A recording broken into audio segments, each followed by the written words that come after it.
छोटी सी बच्ची ने एक ही नजर में समझ लिया कि प्रेसिडेंट डैडी के शरीर में फैला अजीब जहर घर में रखे मेंढक के शोपीस से जुड़ा है। जमीन पर पटक कर तोड़ दिया। जैसे ही मेंढक टूटा उसमें से काला धुआं निकलने लगा। तभी दादी को एहसास हुआ बच्ची सच कह रही थी। बच्ची, ये मेंढक जोड़े में होता है। जब तक मादा सुनहरा मेंढक नहीं टूटेगा पापा के शरीर से जहर पूरी तरह नहीं जाएगा। काला धुआं जैसे बच्ची से डर गया हो, भागकर दूसरे कमरे में घुस गया। बच्ची ने दरवाजा खोला। सामने बुक शेल्फ। उसकी नजर तुरंत ऊपर रखे पत्थर के शेर पर पड़ी। उसने हल्का सा घुमाया। अगले ही पल बुक शेल्फ गुप्त दरवाजे में बदल गया। अंदर एक मेज पर लाल रंग का मादा सुनहरा मेंढक रखा था। बच्ची समझ गई, कोई जानबूझकर उसके पापा को मारना चाहता है। उसने मेंढक उठाया और जोर से पटक दिया। काला धुआं गायब हुआ। तभी बाहर से आवाज आई, नौकर, मालकिन साहब के शरीर से जहर बहुत कम हो गया है। इतनी छोटी उम्र में इतनी ताकत इसलिए क्योंकि यह बच्ची देवी की शिष्या का अवतार है। जो भी ये कहानी सुन रहा है उस पर देवी की कृपा बनी रहेगी। बच्ची छोटी है पर भूख जबरदस्त। एक बार में ढेर सारा खाना खा जाती थी। खाते खाते उसने आश्रम तक खाली करा दिया। आखिर गुरुजी उसे पहाड़ से नीचे उसके असली पिता को ढूंढने ले आए। उन्हें पता चला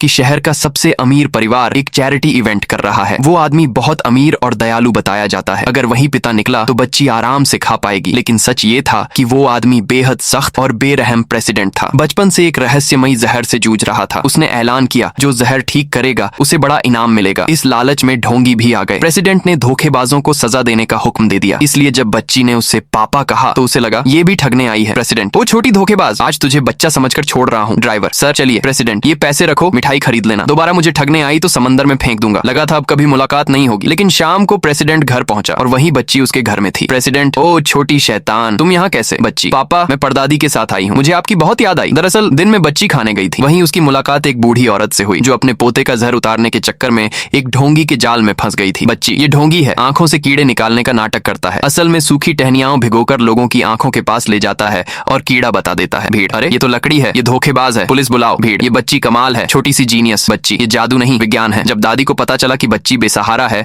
तो एहसान चुकाने के लिए उसे घर ले आई। उन्हें नहीं पता था कि ये उनके पोते को पहले से जानती है। दादी, मेरे बच्चे, तूने इतना बड़ा काम कर दिया और बताया भी नहीं। मुझे इतनी प्यारी परपोती दे दी। प्रेसिडेंट मन में, ये छोटी सी लड़की मेरी दादी का दिल कैसे जीत गई। थोड़ा और ले लेती हूँ, पापा को भी खिलाऊंगी। दूसरी लड़की, अरे ये बदबू कहाँ से आ रही है? ओह ये छोटी भिखारिन, दूर रह, तेरी गरीबी लग जाएगी। मैं अपने पापा के साथ आई हूँ। दूसरी लड़की, पापा यहाँ एक बार का खाना 1 लाख का है। तेरे बाप के पास पैसे हैं? इतना महंगा? पर गुरुजी कहते थे पापा बहुत अमीर हैं, दे तो सकते हैं। दूसरी लड़की, अमीर सपनों में, तेरे जैसा बाप, वैसी औलाद, समाज के बोझ हो तुम। मैं अपने पापा के बारे में गलत नहीं सुनूंगी। दूसरी लड़की, तो ये खा, भिखारिन है ना तू। लड़की जबरदस्ती बच्ची के मुंह पर केक मल देती है। उसी पल प्रेसिडेंट वहां पहुंचता है और उसका गुस्सा फूट पड़ता है।